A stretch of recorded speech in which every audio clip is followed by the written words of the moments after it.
Olá, seja bem-vindo em nosso culto online. E eu quero saudar você para esse nosso próximo domingo, o 21º domingo após Pentecostes, com o lema que se encontra na carta de Tiago, capítulo 1, verso 18. Lá diz: segundo o seu querer, Deus nos gerou pela palavra da verdade, para que fôssemos como que primícias das suas criaturas. Deus nos gerou pela palavra da verdade, para que fôssemos como suas primícias das suas criaturas. Que palavra especial essa que nos quer saudar nesse momento especial de culto? Uma palavra de Tiago, que é um livro de sabedoria no Novo Testamento. E aqui um livro que mostra para nós a verdade da palavra de Deus. A palavra de Deus é uma palavra da verdade. E Tiago quer enfatizar isso exatamente dentro de vários contextos que abordam os temas mais centrais da fé cristã e temas que têm a ver justamente com a verdade. Temas que hoje são relativizados por ideologias, pela nossa própria cultura e pelo mundo no qual nós vivemos. Mas Tiago quer enfatizar que nós, como pessoas, fomos gerados por Deus conforme a sua palavra da verdade. E fomos gerados para que fôssemos como que primícias das obras, das criaturas de Deus. Olha só que especial essa palavra que quer nortear também essa nossa semana. Na verdade, o Evangelho de Jesus Cristo é sempre a palavra da verdade. E infelizmente nós vivemos dias em que essa palavra da verdade tem sido relativizada. Vivemos dias em que essa palavra da verdade tem sido negligenciada.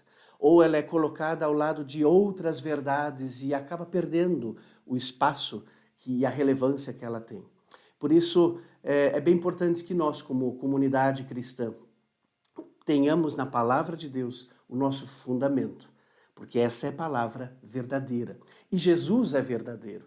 Jesus é verdadeiro, ele mesmo diz que ele é o caminho, a verdade e a vida e que ninguém chega ao Pai se não for por ele. Portanto, confiemos nós nessa palavra, confiemos nós naquilo que Deus diz conforme a sua vontade, a teu respeito, a meu respeito.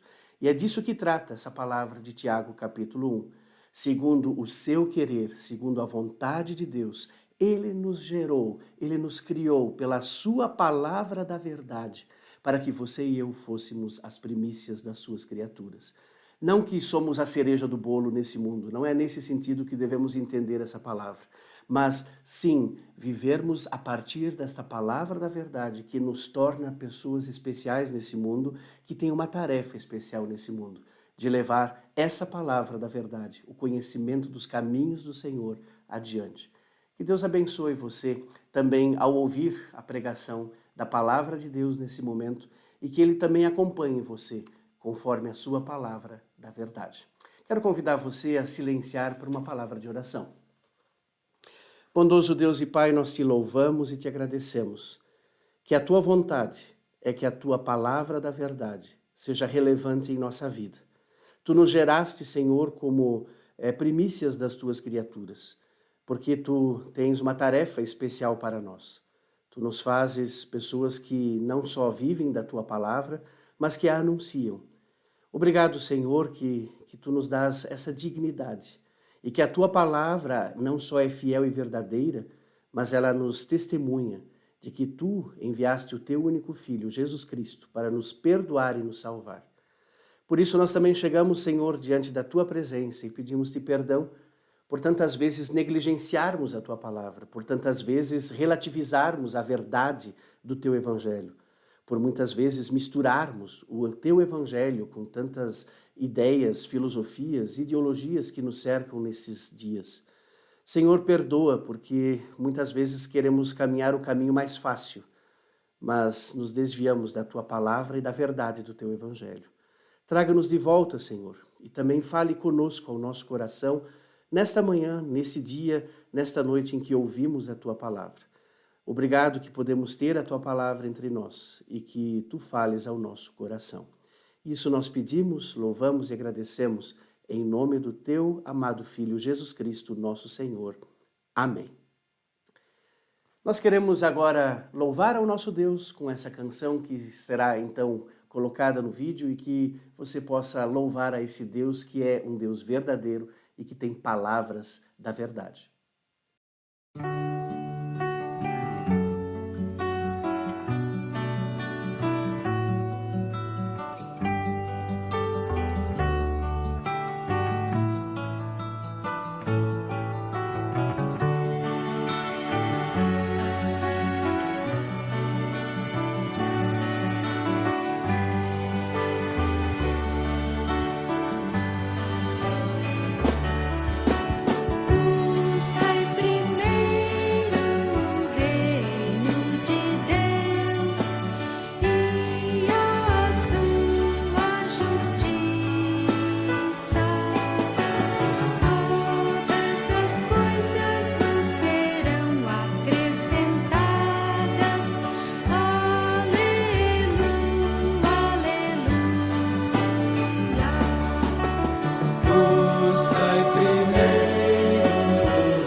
A graça e a paz de Deus estejam com você.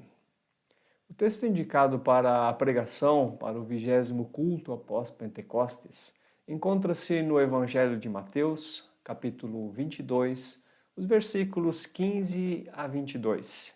E eu passo a lê-lo na versão de Almeida.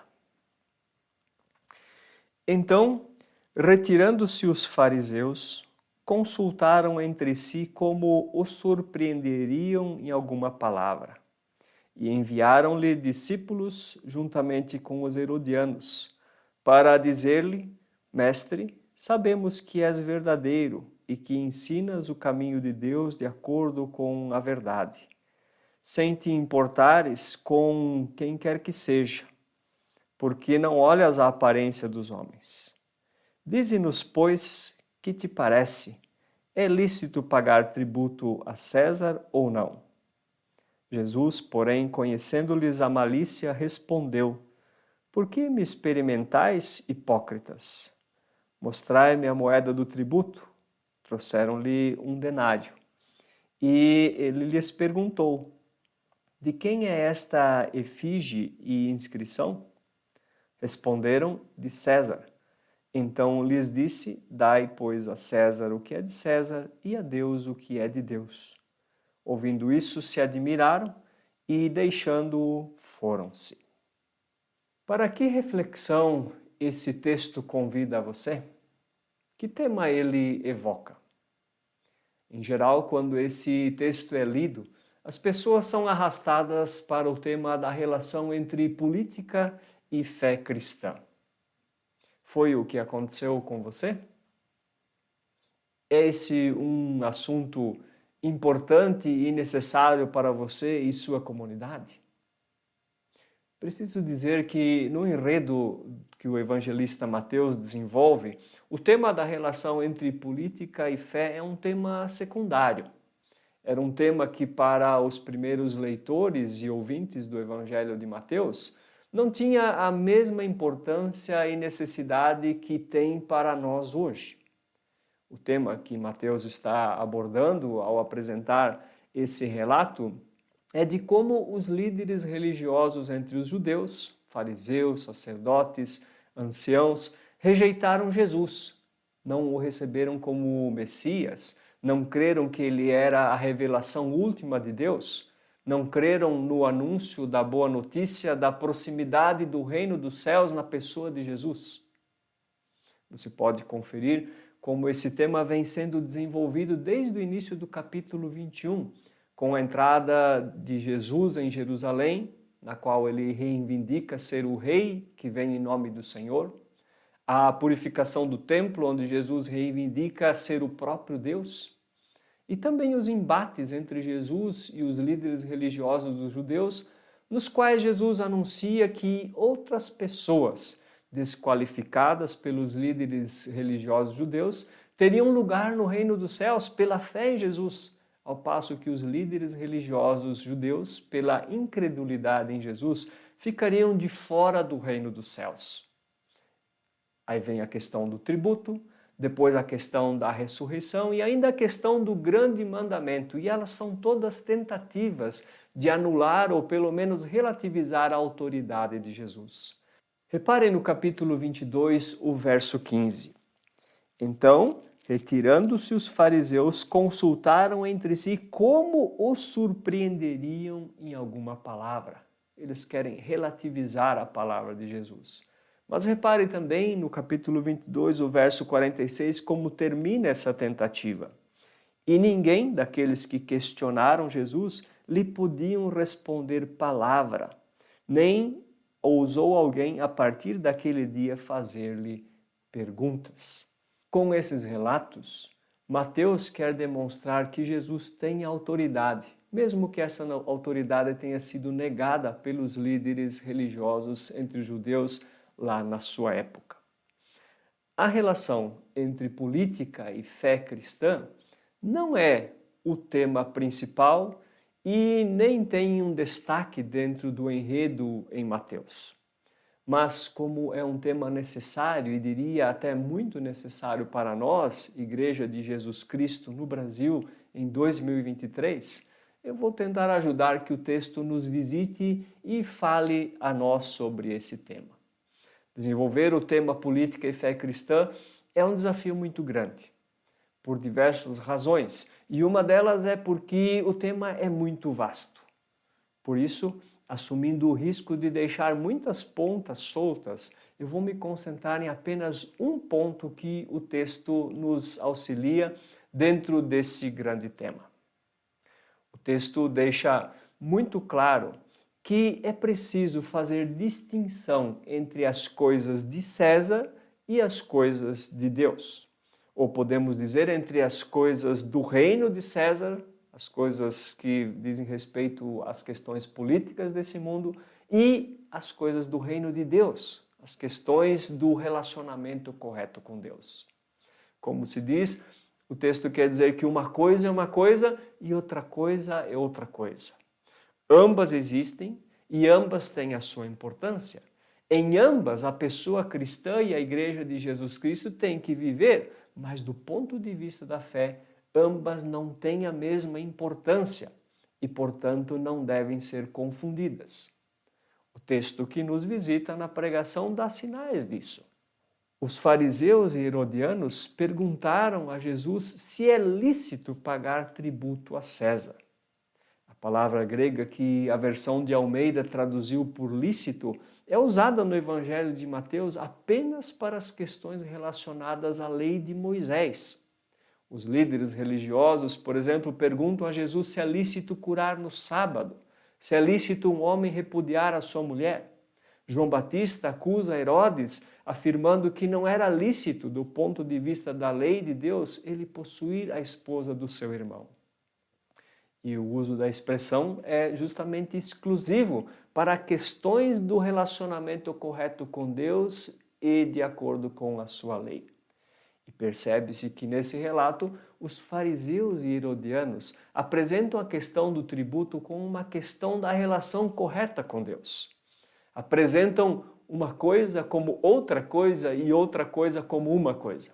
Eles misturam os reinos. E como Jesus respondeu? Jesus, porém, conhecendo-lhe as malícias, respondeu: Por que me experimentais, hipócritas? Mostrai-me a moeda do tributo. Trouxeram-lhe um denário, e ele lhes perguntou: De quem é esta efígie e inscrição? Responderam: De César. Então lhes disse: Dai, pois, a César o que é de César, e a Deus o que é de Deus. Jesus faz uma distinção entre as questões políticas e as questões do relacionamento com Deus. Jesus usa uma palavra que deve, inclusive, nos incomodar. Misturar as coisas, os reinos, é hipocrisia, diz Jesus. Usamos a palavra hipocrisia para um xingamento hoje em dia, mas o seu sentido original está no teatro. Hipocrisia era coisa de atores e atrizes, porque eles representavam personagens que não eram eles mesmos, eles faziam de conta. E a gente pode perceber aqui que quem não distingue entre política e fé cristã, mas mistura essas duas esferas da existência e dá a elas a mesma importância, apenas faz de conta que está interessado nas coisas de Deus. Apenas faz propaganda enganosa de que está defendendo a causa de Deus. Esse único ponto, a distinção entre as coisas de César e as coisas de Deus, já é de grande ajuda e diria de ajuda fundamental para o tema. E se conseguíssemos, como comunidades, fazer bem essa distinção e viver bem das consequências dessa distinção, viveríamos muito bem e seríamos um bom testemunho de Cristo onde vivemos. Mas percebo, e creio que você também percebe, que não é fácil fazer essa distinção. Não é fácil perceber até onde vão os compromissos com as coisas de César e onde eles não podem ser misturados com os compromissos com as coisas de Deus. Não é fácil distinguir entre a cidadania dos reinos desse mundo e a cidadania do reino dos céus.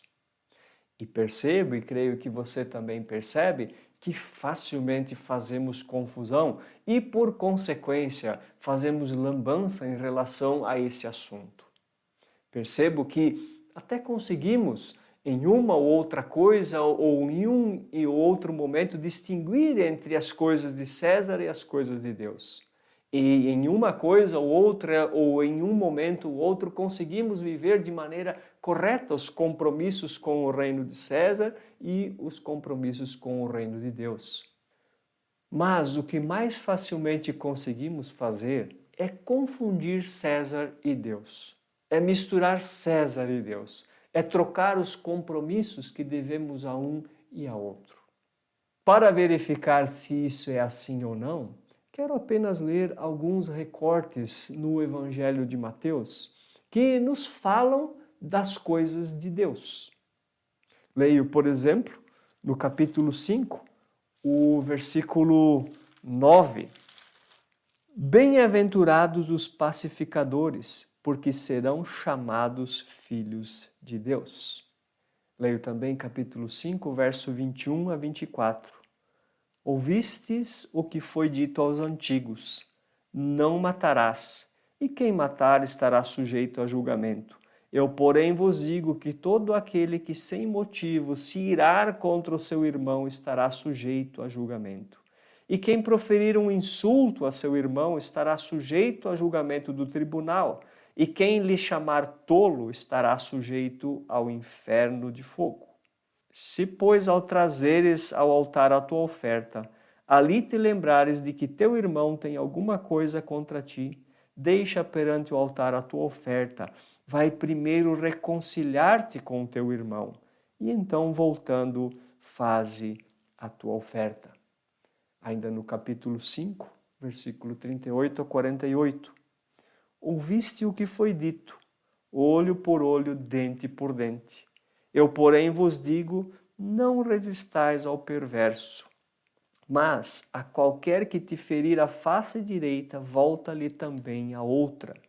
E ao que quer demandar contigo e tirar-te a túnica, deixa-lhe também a capa. Se alguém te obrigar a andar 1 milha, vai com ele 2. Dá a quem te pede e não voltes as costas ao que deseja que lhe emprestes. Ouvistes o que foi dito, amarás o teu próximo e odiarás o teu inimigo. Eu, porém, vos digo, amai os vossos inimigos e orai pelos que vos perseguem, para que vos torneis filhos do vosso Pai Celeste, porque Ele faz nascer o seu sol sobre maus e bons e vir chuva sobre justos e injustos.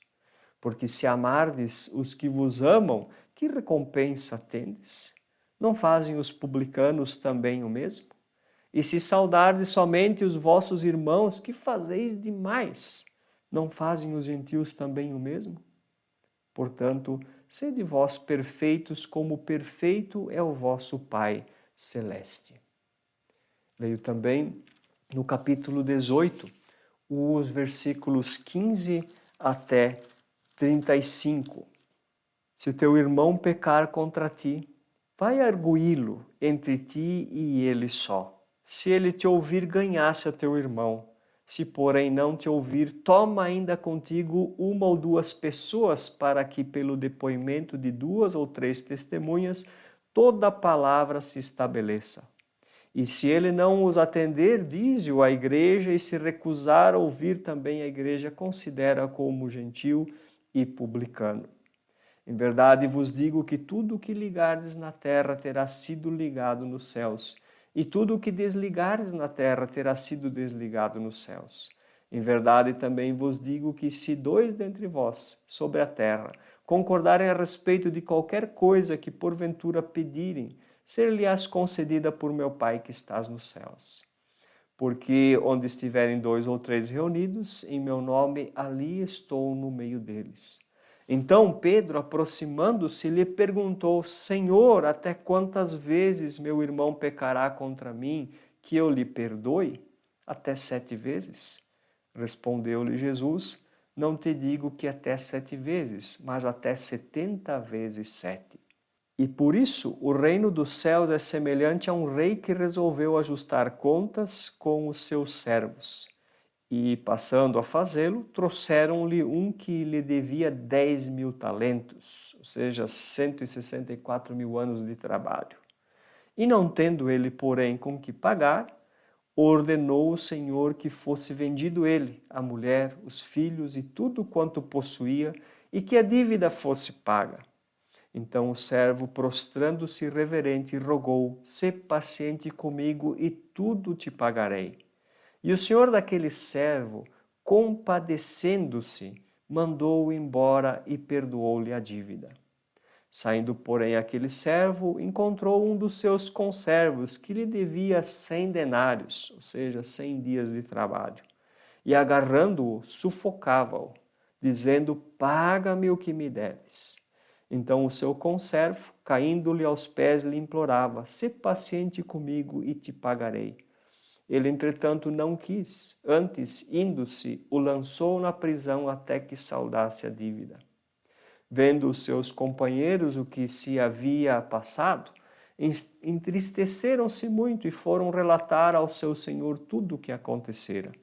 Então o seu senhor, chamando-o, lhe disse, servo malvado, perdoei-lhe toda aquela dívida por que me suplicaste.